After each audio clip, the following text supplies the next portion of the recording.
அல்ஹம்துலில்லாஹ். இன்ஷா அல்லாஹ் இன்னைக்கு நம்ம குர்ஆன் வகுப்பு பண்ணீங்க நான் தானம்மா? அதான் பேசணும். இன்ஷா அல்லாஹ் இன்னைக்கு வந்து அ 49வது அதிகாரத்துல 49வது அத்தியாயம். அது ஏற்கனவே ஒரு 10 வசனம் பார்த்திருந்தேன். 2, 3 வாரத்துக்கு முன்னாடி. போன வாட்டி கிடைக்கும்போது. இன்னைக்கு வந்து அதனுடைய மிச்சத்த பார்த்துடலாம் இன்ஷா அல்லாஹ். அதுக்கு முன்னாடி நாம படிக்கிறோம், கேட்கிறோம், பார்க்கிறோம். நெறைய தொடர்ந்து நடந்துகிட்டே இருக்கு. காலையில இருந்து அ குரான் வாசிக்கிறத கேட்கிறோம். திக்ரு பண்றத கேட்டு கூடயே பண்றோம். நம்ம வாசிக்கிறோம். நெறைய விஷயங்கள் பண்ணிட்டே இருக்கோம். நமக்கு இப்ப இந்த கேள்வி பதில்லாம் கேட்கும்போது எவ்வளவு தூரம் ஞாபகம் இருக்குது அப்படிங்கிறது நமக்கு தெரியுது இப்ப வித்தியாசம். டக் டக்குன்னு தெரியுது. காரணம் என்னன்னா, படிக்கிறதுனால நம்ம சும்மா வாசிக்கிறதுனால 10% நமக்கு ஞாபகத்துல இருக்குமா. இதே படிக்கிறத கேட்டோம்னு வைங்க, 20% ஞாபகத்துல இருக்குமா. ஆனா பார்க்குறோம், டிவி பார்க்குறோம், ஸ்க்ரீன்ல பார்க்குறோம்ல, 30% ஞாபகத்துல இருக்குமா. ஆனா, நம்ம பார்த்துக்கிட்டே கேட்டோம்னு வைங்க, பார்க்கவும் செய்றோம், கேட்கவும் செய்றோம் அப்படின்னா, 50% ஞாபகத்துல இருக்குமா. ஆனா, இது எல்லாத்தையும் தாண்டி நம்ம படிச்சு, கேட்டு, பார்த்து, அத சொல்லுறோம் பாருங்க. சொன்னா 70% நமக்கு ஞாபகம் இருக்கும். அதனால சொல்றது வந்து அதாவது நம்ம சொல்றது எதுக்கு? அப்படி பேசுறது எதுக்கு? அதனால தான் பேசுங்க, பேசுங்கன்னு சொல்றோம் நம்ம. படிச்ச விஷயங்கள பேசுங்க. கேட்ட விஷயங்கள பேசுங்க அப்படின்னு. சோ சொல்றதுனால 70% ஞாபகத்துல இருக்குமா. அதையே நம்ம கேட்ட விஷயத்த, பார்த்த விஷயத்த செயல்படுத்தணும்னு வைங்க, 90% ஞாபகத்துல இருக்குமா. அதனால நாம் கேட்பதை எளிதாக மறந்துடுறோம். நம்ம பார்க்கிறத ஓரளவு நினைவில் வச்சிருக்கிறோம். ஆனா செய்வதைத்தான் நம்ம புரிஞ்சுக்கிறோம். செய்யும்போது தான் நமக்கு புரிய வரும். ஒரு விஷயத்த செய்யும்போது தான் கரெக்ட்டான அண்டர்ஸ்டாண்டிங் கிடைக்கும் நமக்கு. அதத்தான் இன்னைக்கு நான் சொல்லிட்டு ஆரம்பிக்கணும்னு நெனச்சேன். ஏன்னா, தினசரி இது நடந்துகிட்டே இருக்கு. அதனால தயவு செய்து பேசுங்க. பேசின விஷயத்த செயல்படுத்துங்க. ஏன்னா, நம்மளுடைய எண்ணம் எப்படி இருக்கோ, அதத்தான் அல்லாஹ் நமக்கு நிறைவேத்தி தரான். அத தமிழ்ல சொல்லுவாங்க, "எண்ணம் போல வாழ்க்கை" அப்படின்னு சொல்லி. நம்ம என்ன வேணுமோ அத மட்டும் தான் நெனைக்கணுமா. அதனால தான் யா அய்யுஹல்லதீன ஆமனு அத்தகுல்லாஹ கூலு கௌலன் சதீதான்னு சொல்றாங்க. நம்பிக்கை கொண்டவர்களே அல்லாஹ்வை கருத்தில் கொள்ளுங்கள். நல்ல கூற்றுக்களை மட்டுமே கூறுங்கள்ன்னு சொல்றாங்க. நல்ல விஷயத்த மட்டும் தான் பேசணும் அப்படின்னு சொல்றாங்க. ஏன் அல்லாஹ் இது வந்து ஒரு கட்டளையா சொல்றாங்க. இப்ப நம்ம பார்க்க போற 49வது அத்தியாயத்துல கூட ஏற்கனவே பார்த்தோம். புறம் பேசாதீங்க, சந்தேகப்படாதீங்க அப்படி நெறைய விஷயம் 49வது அத்தியாயத்துல இருக்கு. அது ஒரு சின்ன அத்தியாயம் தான். திருப்பி திருப்பி படிக்கும்போது எல்லாம் நம்மள்ட்ட பேசுற மாதிரியே இருக்கும். அல்லாஹ் வந்து அதாவது அல்லாஹ்வை கருத்தில் கொள்ளுங்கள். நம்பிக்கை கொண்டவர்களே உங்களைத்தான் நீங்கள் அல்லாஹ்வை கருத்தில் கொள்ளுங்கள். நல்ல கூற்றுக்களை மட்டுமே கூறுங்கள் அப்படின்னு சொல்றாங்க. அப்ப குர்ஆன்ல எதையுமே சொல்றது வந்து வீணுக்கு கிடையாது. நீ வந்து பேசுறதெல்லாம் இதுக்கு தான். அதாவது அப்படின்னு நம்ம வந்து ஈஸியா சொல்லிட்டு போயிடுறோம். ஆனா நம்ம என்ன நினைக்கிறோமோ அப்படித்தான் நம்மளுடைய எண்ணம் போல தான் வாழ்க்கை. அதனாலதான் எதை வேணுமோ அதை மட்டும் நினைங்க. ஏன்னா என்ன எண்றோமோ அதைத்தான் நம்ம பேசுவோம். அதனாலதான் அல்லாஹ் சொல்றாங்க நல்ல விஷயத்த மட்டும் பேசு அப்படின்னு சொல்றாங்க. நாம இன்றைக்கு நினைக்கக்கூடிய இல்லையா இந்த எண்ணம் மற்றும் இந்த உணர்வு வந்து நம்முடைய எதிர்காலம் நம்மளுடைய வாழ்க்கையை உருவாக்கும். அதனாலதான் தினசரி குரான் படிக்கிறோம், தினசரி திக்ர் பண்றோம், தினசரி பிரார்த்தனை பண்றோம், பிரார்த்தனையை கேட்கிறோம். நம்ம நிறைய மாற்றத்த அதாவது நாம நடத்தல. அல்லாஹ் தான் எல்லாத்தையும் நடத்திட்டு இருக்கிறாங்க. நாம நம்மளுடைய அதாவது நம்ம நம்ம அதாவது நம்ம விரும்பினதும் எனக்கு கிடைக்குது. நம்ம ஆசைப்படுறதும் கிடைக்குது. நமக்கு வேண்டியதும் கிடைக்குது. நம்ம பார்க்கிறோம் தினசரி. அல்லாஹ் யாரு அப்படின்னா, நம்ம என்ன விரும்புறோமோ அதை நிறைவேத்தி தர்றவர் பேர் தான் நமக்கு அல்லாஹ். அதனாலதான் நல்லது என்னன்னா நிச்சயமா நல்லது மட்டும்தான் நடக்கும். அப்போ இப்ப நம்ம இருக்கக்கூடிய நிலைக்கு நம்ம கடந்த காலத்துல நினைச்சது தான் அந்த எண்ணுனது தான் காரணமா இருக்கு. இப்ப நம்ம என்னவா இருக்கலாம். அது வந்து நம்ம விரும்பாத நிகழ்வுகள் நடக்கலாம். அதாவது ஒரு வியாதியா இருக்கலாம். ஏதாவது ஒரு சம்பவமா இருக்கலாம், ஒரு நஷ்டமா இருக்கலாம். அதெல்லாம் காரணம் என்னன்னா, அது நாம நாம தான் அதுக்கு எஜமான் அப்படின்னு சொல்லி நினைச்சுக்க வேண்டியதான். அதனாலதான் அல்லாஹ் சொல்றாங்க, நல்ல கூற்றுக்களை மட்டுமே கூறுங்கள் அப்படின்னு சொல்லி. நாம எதை மேல கவனம் வைக்கிறோமோ, அதுதான், அதனாலதான் நம்ம ஈர்க்கிறோம்.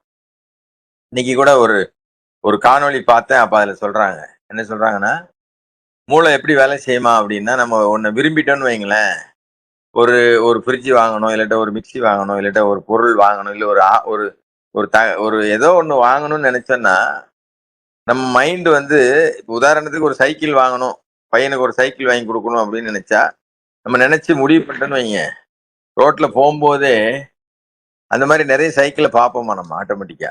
ஏன்னா மூளை வந்து அதை மட்டும் தனியா கூட்டி கொண்டு வந்து காட்டுமா. அதுக்கு தான் அல்லாவும் அப்படி சொல்றாங்க, எதன் மேல கவனம் வைக்கிறோமோ அதைத்தான் நம்ம ஈர்க்கிறோம். அதனால நம்ம வந்து அல்லாஹ் நமக்கு போதுமானவர் அப்படிங்கறத நினைங்க. எது மகிழ்ச்சி கொடுக்கறதோ அதை உடனடியா செஞ்சிடணும். நம்ம அல்லாஹ் எதாவது மகிழ்ச்சி கொடுக்கும்னு சொல்றாங்க, என்னை நினைவு கூறுவதனால தான் உங்கள் உள்ளங்கள் மகிழ்ச்சி அடையுதுன்னு சொல்றாங்க. அப்ப அதை நீங்க உடனடியா நம்ம செய்யணும். அதை அதனால கேளுங்க, நம்புங்க, பெற்றுக்கொள்வோம். நன்றியையும் செலுத்துங்க, நன்றியோட இருங்க. அதாவது கொடுத்ததற்கும் பிரபஞ்சத்துக்கு நன்றி செலுத்தணும், கொடுக்க போவதற்கும் நம்ம நன்றியோட இருக்கணும். நமக்கு இதுவரைக்கும் அல்லாஹ் கொடுத்ததுக்கும் நம்ம அல்லாஹ்வுக்கு நன்றி செலுத்தணும். இனி கொடுக்க போறாங்க இல்லையா, அதுக்கும் நம்ம நன்றி செலுத்தணும். அல்ஹம்துலில்லாஹ். இப்ப வந்து அந்த குர்ஆன் எடுத்தா இப்ப நம்ம 49வது அத்தியாயத்தின் 10வது வசனத்துல இருந்து பார்க்கலாம். 49வது அத்தியாயத்தின் 10வது வசனம் யாராவது படிக்க முடியுமா? நான் படிக்கிறேன். படிங்க. பிஸ்மில்லாஹிர்ரஹ்மானிர்ரஹீம் 49:10. நம்பிக்கையாளர்கள் ஒரு குடும்பத்தின் அங்கத்தினர்கள் ஆவர். உங்களுடைய குடும்பத்திற்குள் நீங்கள் சமாதானம் பேணவும் மேலும் கடவுள் மீது பக்தி செலுத்தவும் வேண்டும், நீங்கள் கருணையை அடைந்திடும் பொருட்டு. 11 படிக்கவா? படிங்க. 2 வருஷத்தையும் சேர்த்து படிச்சிரும், பேசிடும். 11, 12 மூணையும் படிச்சிரும், பாத்துருவாங்க. சரி. நம்பிக்கை கொண்டவர்களே, உங்களைத்தான் எந்த சமூகத்தவரும் மற்ற சமூகத்தவரை பரிகசிக்க வேண்டாம், ஏனெனில் அவர்களை விட அவர்கள் சிறந்தவர்களாக இருக்கக்கூடும். அன்றி எந்த பெண்களும் மற்ற பெண்களை பரிகசிக்க வேண்டாம், ஏனெனில் அவர்களை விட அவர்கள் சிறந்தவர்களாக இருக்கக்கூடும். அன்றியும் நீங்கள் ஒருவர் மற்றவரை கேலி செய்யவோ உங்களுடைய பெயர்களில் கிண்டல் செய்யவோ வேண்டாம். விசுவாசத்தை அடைந்துவிட்ட பின்னர் தீய நடத்தையின் பால் திரும்புவது மெய்யாகவே கெட்டதாகும். எவரொருவர் இதன் பின்னரும் வருந்தவில்லையோ இவர்கள்தான் வரம்பு மீறுபவர்கள் ஆவர். நம்பிக்கை கொண்டவர்களே, உங்களைத்தான் எந்த சந்தேகத்தையும் நீங்கள் தவிர்த்து கொள்ள வேண்டும், ஏனெனில் ஒரு சிறு அளவு சந்தேகம் கூட பாவகரமானதாகும். நீங்கள் ஒருவர் மற்றவரை வேவு பார்க்க வேண்டாம், அன்றி நீங்கள் ஒருவர் மற்றவரை புறங்கூறவும் வேண்டாம். இது உங்களுடைய இறந்து போன சகோதரனுடைய மாமிசத்தை தின்பதை போல வெறுப்புக்குரியதாகும். நீங்கள் நிச்சயமாக இதனை வெறுப்பீர்கள். நீங்கள் கடவுளுக்கு அஞ்ச வேண்டும், கடவுள் மீட்பவர், மிக்க கருணையாளர். அல்ஹம்துலில்லாஹ். அல்ஹம்துலில்லாஹ். அல்ஹம்துலில்லாஹ். சிறப்பு சிறப்பு. சொன்ன உடனே படிச்சீங்க, அதுக்கு அல்ஹம்துலில்லாஹ். அதாவது ஏற்கனவே நான் 9 வசனம் வரைக்கும் பார்த்தோம். அது இன்ஷா அல்லாஹ் இன்னொரு நாளைக்கு மீள் பார்வை பார்க்கலாம். இன்னைக்கு வந்து நம்பிக்கையாளர்கள் ஒரு குடும்பத்தின் அங்கத்தினர்கள் ஆவார்கள், அவ்வளவுதான். நம்மளாம் ஒரு குடும்பம் இல்லையா அப்படின்னு சொல்லி பேசிடுறோம். கரெக்டு தான். உங்க குடும்பத்துக்குள்ள நீங்க சமாதானம் பேணுங்க, அல்லாஹ்வின் மீது பக்தி செலுத்தவும் வேண்டும், நீங்கள் கருணை அடையும் பொருட்டு. இப்ப இந்த வசனத்தை நான் ரிவர்ஸ்ல படிக்கிறேன் பாருங்க, பின்னாடி இருந்து படிக்கிறேன். நீங்கள் அல்லாஹ்வின் கருணை அடையும் பொருட்டு அல்லாஹ்வின் மீது பக்தி செலுத்துங்க, உங்கள் குடும்பத்தினரிடையே நீங்கள் சமாதானம் பேணுங்க, ஏன்னா நம்பிக்கையாளர்கள் ஒரு குடும்பத்தின் அங்கத்தினர்கள் அப்படின்னு படிக்கிறேன். அப்ப எதுக்கு அல்லாஹ் வந்து நம்பிக்கையாளர்கள் குடும்பமா பாருங்க அப்படின்னு சொன்னா, அப்படி பார்த்தா மட்டுமே தான் அல்லாஹ்வுடைய கருணையை நம்ம அடைய முடியும். நம்ம இப்போ உண்மையிலேயே நம்பிக்கையாளர்கள் ஒரு குடும்பம் மாதிரி இருக்கிறோமா அப்படின்னா, அதாவது முழுசா சந்தேகம்தான், சொல்ல முடியாது. நம்மளை பத்தி மத்தவங்க அப்படின்னா நம்ம என்ன ஒரு குடும்பம் மாதிரி நினைச்சா நம்ம ஃப்ரீயா பேசுவோம், ஃப்ரீயா எல்லாத்தையும் சொல்லுவோம், நம்மளுடைய நல்லது கெட்டது எல்லாத்தையுமே. நம்ம மேல பலகீனம் இருந்தாலும் சரி, தப்பு பண்ணாலும் சரி, நம்ம எப்படி குடும்பத்தை ஏதாவது மறைக்க முடியுமா? ஒரு தப்பு பண்ணிட்டாலோ இல்லாட்ட வந்து ஒரு தவறு நடந்துட்டாலோ அது எல்லாருக்கும் தெரியும். ஆனா நம்ம இங்க எப்படி இருக்கோம், அப்படியே அதாவது நல்லதை மட்டும்தான் சொல்றோம். ஏன்னா ஒரு தவறுல இருந்து இல்ல ஒரு பாவத்துல இருந்து நம்ம மீளணும்னா அதை நம்ம முதல்ல ஒத்துக்கிடணும். நம்ம ஒத்துக்கிட்டா மட்டும்தான் அதுல இருந்து வெளியே வர முடியும். அதனாலதான் எல்லாம் சொல்றாங்க நம்பிக்கையா. ஏன்னா ஒருத்தருக்கு ஒருத்தர் வந்து ஹெல்ப்ஃபுல்லா இருக்கும். நம்பிக்கையாளர்கள், அதாவது இப்ப நமக்கு ஒரு பிரச்சனை வருது குடும்பத்துல வந்து சொன்னா பரவாயில்லப்பா நாங்கெல்லாம் இருக்கோம், நீ கவலைப்படாத, நீ வந்து தைரியமா இரு அப்படின்னா ஒரு நம்பிக்கை வருது நமக்கு. எல்லாம் இருக்காங்க, நம்ம எல்லாம் போதுமானவங்க, புரியுதா, நீ பரவாயில்ல, நஷ்டம் ஆனா பரவாயில்ல, நீ அடுத்த முயற்சி பண்ணு. இல்ல அப்பா இந்த வாட்டி நீ வந்து பரீட்சையில நல்லா பாஸ் பண்ணலையா, பரவாயில்ல, அடுத்த வாட்டி இன்னும் இன்னும் நல்லா படிச்சு எழுதிக்கலாம், நாங்க உங்களை ஒன்னும் சொல்ல மாட்டோம். அதாவது எல்லா விஷயத்திலையும் நம்ம ஒருத்தருக்கு ஒருத்தர் ஆறுதலா இருக்கிறது. அப்பந்தான் அல்லாவுடைய கருணை கிடைக்கும். அதான் கருணைங்கிறது இப்ப நம்ம நல்லா புரிஞ்சுக்கணும். நம்ம இந்த மாதிரி அல்லாவுடைய கருணை அடையும் பொருட்டுன்னு 2, 3 இடத்துல வருது, நிறைய இடத்துல வருது. யூ அட்டைன் மெர்சி அப்படின்னு சொல்லி அந்த வசனத்தெல்லாம் பார்த்தோம்னா ஈஸியா புரிஞ்சிடும் நமக்கு. அதனால நாம வந்து குடும்பத்துக்குள்ள சமாதானம் பேண்டது அதாவது நம்பிக்கையாளர், அப்போ நம்பிக்கையாளர்களுக்குள்ளேயே சமாதானம் பேணணும்னா நம்ம குடும்பத்துக்குள்ள எவ்வளோ இருக்கணும். இது அல்லாவுடைய வார்த்தை. நம்ம வந்து முகத்தை சுளிக்கலாம், இல்ல நமக்கு பிடிக்காம கூட இருக்கலாம். ஆனா கடவுளின் வார்த்தைக்கு கட்டுப்பட்டுத்தான் ஆகும். அதனால நீங்கள் கருணையை அடையும் பொருட்டு கருணை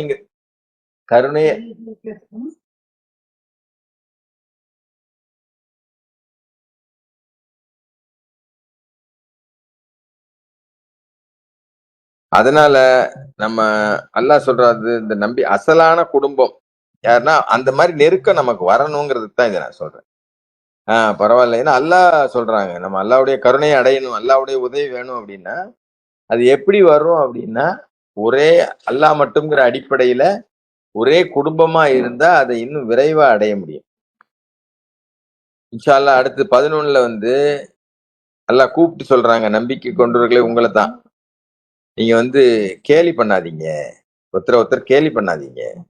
ஒருத்தர் வந்து திக்கி பேசுவாங்க, ஒருத்தர் வந்து சரளமா பேசுவாங்க, ஒருத்தருக்கு பேச்சு வராது, ஒருத்தருக்கு வாசிப்பு வராது, இல்லாட்ட வந்து ஒரு உணவு செய்ய வராது, இல்லாட்ட ஏதோ ஒண்ணு, எல்லாரும் ஒரே மாதிரி இல்ல, ஒருத்தரும் ஒரு மாதிரி இருப்பாங்க. நம்ம ஏன் கேலி பண்றோம், உருவ கேலி பண்றோம், நிறைய கேலி பண்றோம். அதாவது நம்மளை அறியாமலே கேலி பண்றத வந்து ஒரு தவறுன்னு தெரியாமலே நம்ம கேலி பண்றோம். அதனால அதை பண்ணாதீங்கன்னு நல்லா சொல்லாவுடைய கட்டளை இது. ஏன்னா உங்களை விட அவங்க சிறந்தவர்களா இருக்கக்கூடும். இவங்க வந்து என்னத்தை இவங்க குரான் படிச்சு என்னத்தை கிழிச்சிருவாங்க, புரியுதா, இவங்க வெறும் படிக்கிறதுலாம் சும்மா இதுக்குத்தான், வெளி வேஷம்தான், இப்படி பல மாதிரி சொல்லுவாங்க. பரிகாசிக்காதீங்க.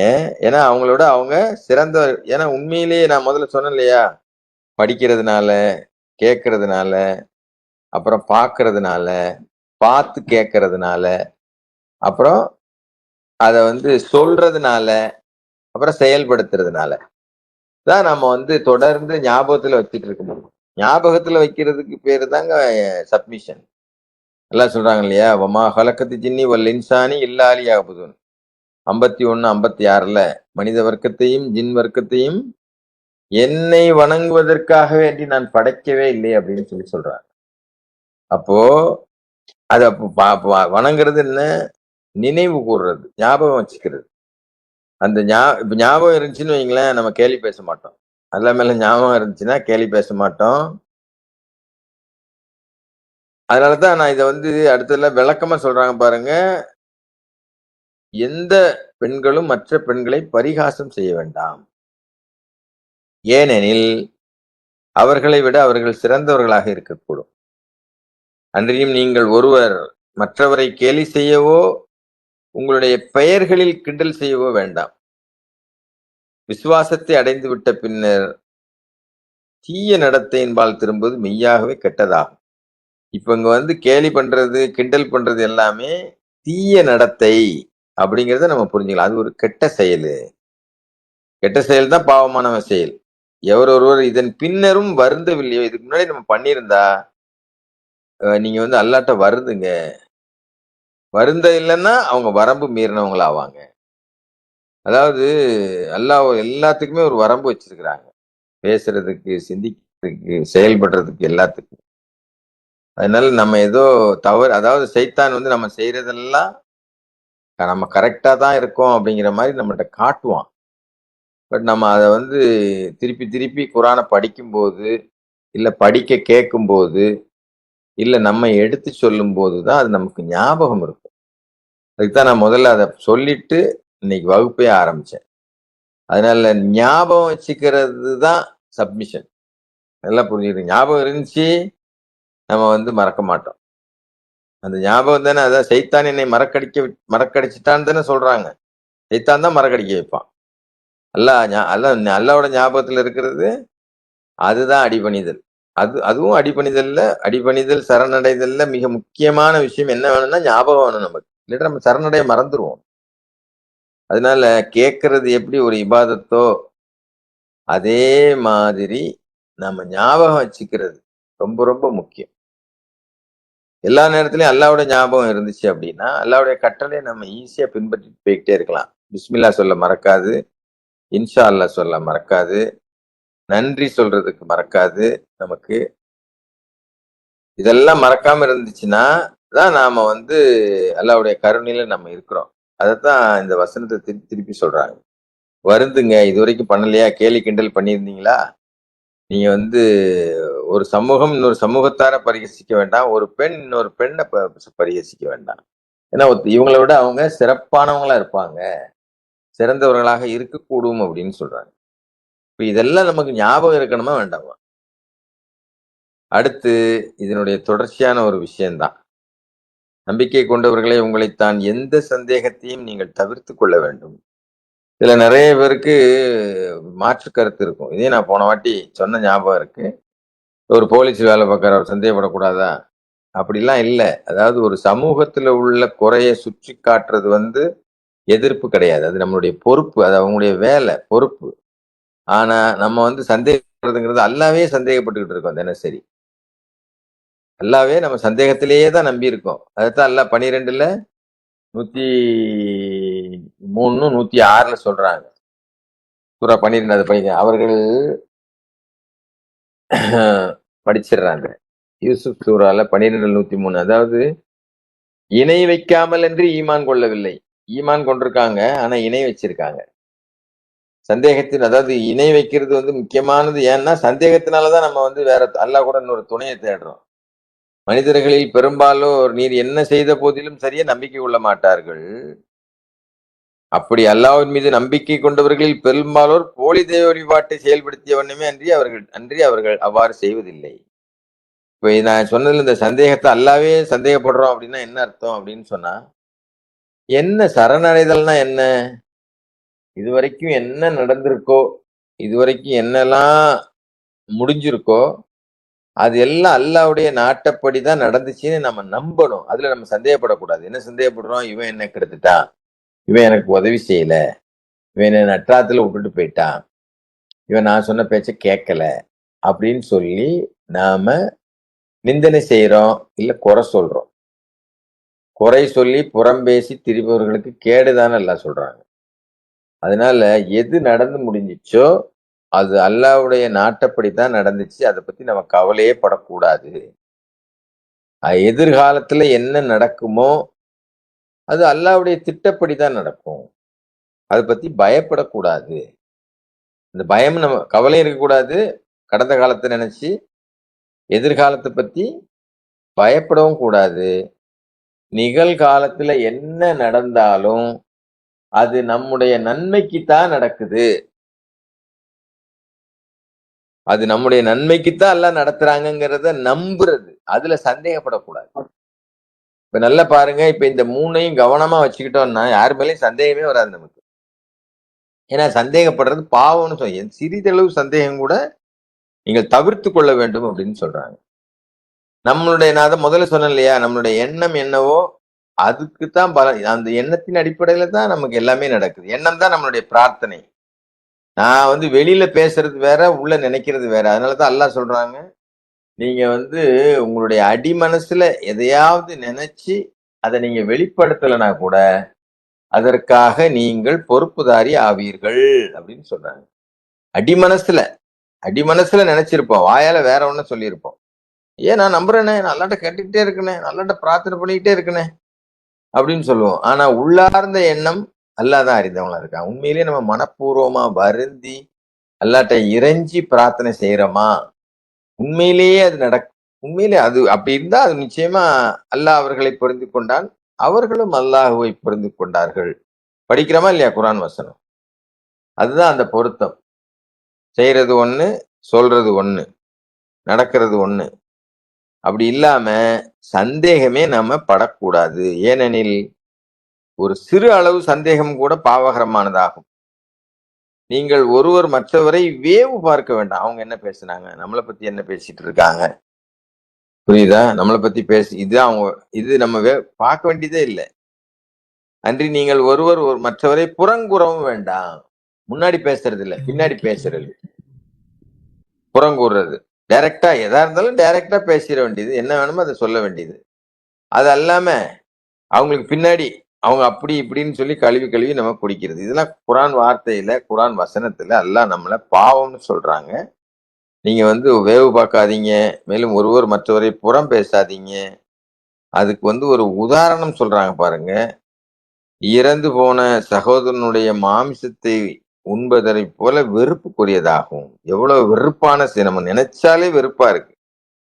புறங்கூறும் போது நமக்கு அந்த மாதிரி ஒரு வெறுப்பு வரணும். பேசாம இருந்துடணும், அமைதியா இருந்துடணும், அதாவது சும்மா இருந்துடணும். சும்மா இருந்துட்டோன்னு வைங்க, அதை பத்தி கூட ஒரு விஷயம் படிச்சேனா, சும்மா இருக்கிறதுன்னா சொல்றேன், சும்மா இருக்கிறது அப்படின்னு அமைதியா மனச. அதனாலதான் அல்லாஹ் நமக்கு ஒரு நம்பிக்கையாளர் பார்த்தா அஸ்ஸலாமு அலைக்கும்னு சொல்லுங்க. அஸ்ஸலாமு அலைக்கும்னா என்ன, உன் மனசு அமைதியா இருக்கட்டும், நீ சாந்தமா இரு. இன்னைக்கு எல்லா வியாதிக்கும் மூல காரணம் என்ன தெரியுமா? பிபி தான். பிபி ஏன் வருதுன்னா மனசு அமைதியா இல்லைன்னா பிபி வரதான் செய்யும்.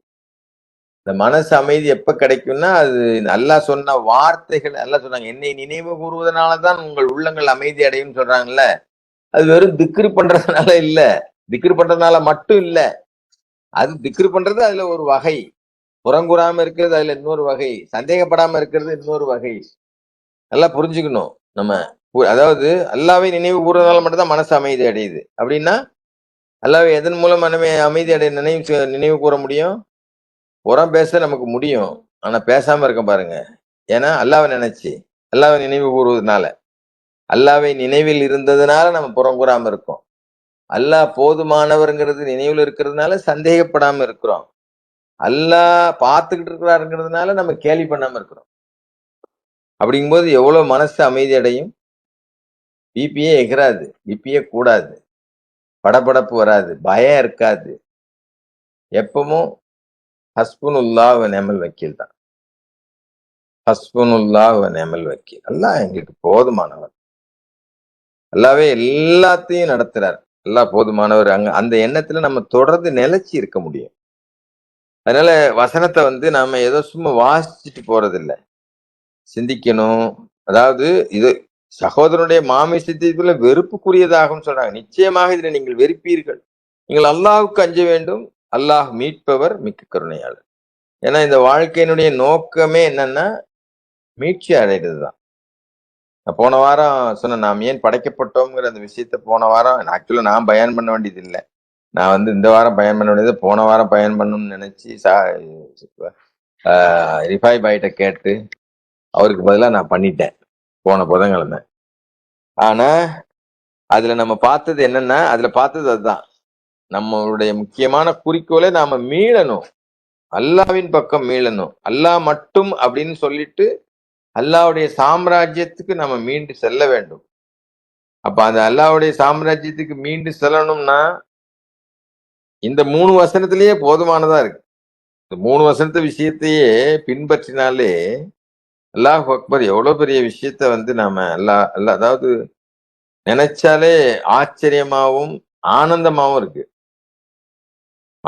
திருப்பி இந்த 3 வசனத்தில் உள்ளது மட்டும் நான் ஞாபகப்படுத்துறேன். 9:50 ஆயிடுச்சு. அல்லாஹ்வுடைய கருணையை அடைய வேண்டும் என்றால் நீங்க அல்லாஹ் மேல பக்தி செலுத்துங்க. அல்லாஹ் மேல பக்தி எப்படி செலுத்த முடியும்னா, உங்க குடும்பத்துக்குள்ள சமாதானம் வேணுங்க. நம்பிக்கையாளர்கள் ஒரு குடும்பத்தின் அங்கத்தினர்கள்னு நீங்க நம்புங்க முதல்ல அப்படின்னு 10வது வசனம் சொல்லிட்டாங்க. 11வது வசனத்துல 49ல எந்த சமூகம் மற்றொரு சமூகத்தை கேலி பண்ண வேண்டாம். ஏன்னா ஒருத்தரோட ஒருத்தர் நம்ம என்ன நினைக்கிறோம், ஓ இவர் வந்து இப்படி இல்ல, இவர் இப்படி செயல்படல, அவர் அப்படி செயல்படல அப்படின்னு நமக்குள்ள ஒரு குரூப்பா வந்து ஒருத்தரை மற்றவரை வந்து இது பண்றோம். அதை விட்டுட்டு, ஏன்னா ஒருத்தரை விட ஒருத்தர் சிறந்தவரா இருக்கக்கூடும், அதுல நம்ம கவனம் செலுத்த வேண்டியதில்லை. அதே மாதிரி குறிப்பா சொல்றாங்க, பெண்கள் மற்றவர்களை பரிகாசிக்க வேண்டாம். ஏன்னா ஒருவர் அவங்கள கேலி பண்ணாதீங்க, பெயரை வச்சு கிண்டல் பண்ணாதீங்க. என நம்பிக்கை விசுவாசத்தை அடைந்து விட்ட பின்னர் இது தீய நடத்தையின் பால்கு. நம்ம நம்பிக்கை, அதாவது எங்கள் இரட்சகரே இப்பொழுது எங்களை நீர் வழி நடத்தி விட்ட பின்பு எங்கள் இதயங்களை தடுமாற விட்டு விடாதீர் அப்படின்னு பிரார்த்தனை பண்ண சொல்றாருல. அப்படின்னா என்ன அர்த்தம்? நம்ம 3வது அத்தியாயத்தின் 8வது வசனத்துல, இப்ப நாங்க நேர்வழி வந்துட்டோம், எங்க இதயங்களை தடுமாற விட்டுறாதீங்க அப்படின்னு பிரார்த்தனை பண்ண சொல்றாங்க. அப்ப இந்த விஷயங்கள்லாம் நமக்கு ஞாபகம் வரணும். நம்ம தடுமாறுறது என்னது? ரொம்ப சிம்பிள், கேலி கிண்டல் பரிகாசம் தான். அதுக்கப்புறம் சந்தேகம்தான். அதுக்கப்புறம் அடுத்த வசனம் சொல்றாங்க, நம்பிக்கை கொண்டவர்களை உங்களைத்தான் எந்த சந்தேகத்தையும் நீங்கள் தவிர்த்துக் கொள்ள வேண்டும், அல்லாஹ் எனக்கு போதுமானவர். சப்மிஷன், சரண்டர்ல நான் இருக்கிறேன்னா கடந்த காலத்தை பத்தி எனக்கு கவலையே இல்லை, எதிர்காலத்தை பத்தி பயமே இல்லை. இப்ப என்ன நடந்தாலும் என்னுடைய என்னுடைய நன்மைக்கு தான் எல்லாம் நடத்துறாங்கிறதுல முழு நம்பிக்கை எனக்கு இருக்கு, சந்தேகமே இல்லை அப்படிங்கிற நிலையில அடையணும். இது எப்போ அடைய முடியும்னு சொல்றாரு 15வது அத்தியாயத்தின் 99வது வசனத்துல, வாபுது ரப்புக ஹத்தா ஏத்திய கலிக்கின், worship your Lord in order to attain certainty. சந்தேகமில்லாத நிலையை அடைவதற்காக வேண்டி உங்கள் இரட்சகரை நீங்கள் வழிபடுங்கள். எப்போ வழிபடுவோம்னா ஞாபகம் இருக்கிறதா தான் வழிபடும். ஞாபகம் தான், இது நமக்கு எப்பவுமே அந்த நினைவு இருக்கணும், அல்லாஹ்வுடைய நினைவு. அதனால ஒரு சிறு அளவு சந்தேகம் கூட பாவம்னு அல்லாஹ் நமக்கு திருப்பி திருப்பி சொல்லி காட்டுறாங்க. ஒருவர் வேவு பார்க்க வேண்டாம். வேவு பார்க்கறதுல பல வகை இருக்கு. ரிஃபாய் சொன்னா இந்த வேவு பார்க்கறத வச்சு ஒரு நாள் பூரா பேசுவாரு. அதனால ஒருவர் மற்றவரை புறங்கூறவும் வேண்டாம். வேவு பார்க்கறதுனாலதான் புறம் வருதுன்னு புரிஞ்சுக்கணும் நம்ம. அது எதுக்கு சமம்? உங்களுடைய இறந்த சகோதரனின் மாமிசத்தை திங்கிறதுக்கு சமம். அதனால இன்ஷா அல்லாஹ் எல்லாம் நம்மளை பாதுகாக்கணும், நம்மளுடைய பிரார்த்தனையை எல்லாம் அங்கீகரிக்கணும், அல்லாஹ்வுடைய ஞாபகத்திலேயே நாம தொடர்ந்து இருக்கணும். தொடர்ந்து எப்பவுமே அந்த ஞாபகத்திலே இருக்கணும். வெறுப்பே நம்ம மனசுல இருக்கக்கூடாது. அதாவது ஒருத்தர் வந்து அல்லாஹ் மேல நம்பிக்கை வச்சிருக்கிறாருன்னு சொன்னா 2 விஷயம்தான். ஒண்ணு வந்து புலம்ப மாட்டாரு முதல்ல, 2வது குறை சொல்ல மாட்டார். குறை சொல்லவும் மாட்டாரு, புலம்பிக்கிட்டும் இருக்க மாட்டாங்க. இவங்கதான் அல்லாஹ் உண்மையிலேயே நம்பியிருக்காங்கன்னு அர்த்தம். இது 2யும் பண்ணிட்டு நான் அல்லாஹ் நம்புறேன்னு சொன்னா நம்மள நாமளே ஏமாத்திக்கிறோம்னு அர்த்தம். இன்ஷா அல்லாஹ் அல்லாஹ் நம்மளை பாதுகாக்கணும். ரப்பி அவுது பிக்க மின் ஹமசாத்தி ஷயாத்தீன் வஅவுது பிக்க ரப்பி அய்யுஹ்துன். இந்த ஷைத்தானிடமிருந்து நம்ம அதாவது பாதுகாவல் தேடி அல்லாஹ் நமக்கு தொடர்ந்து துணை இருப்பாங்க. அல்லாஹ் போதுமானவர்னு சொல்லி நிறைவு செய்கிறேன். அல்ஹம்துலில்லாஹ்.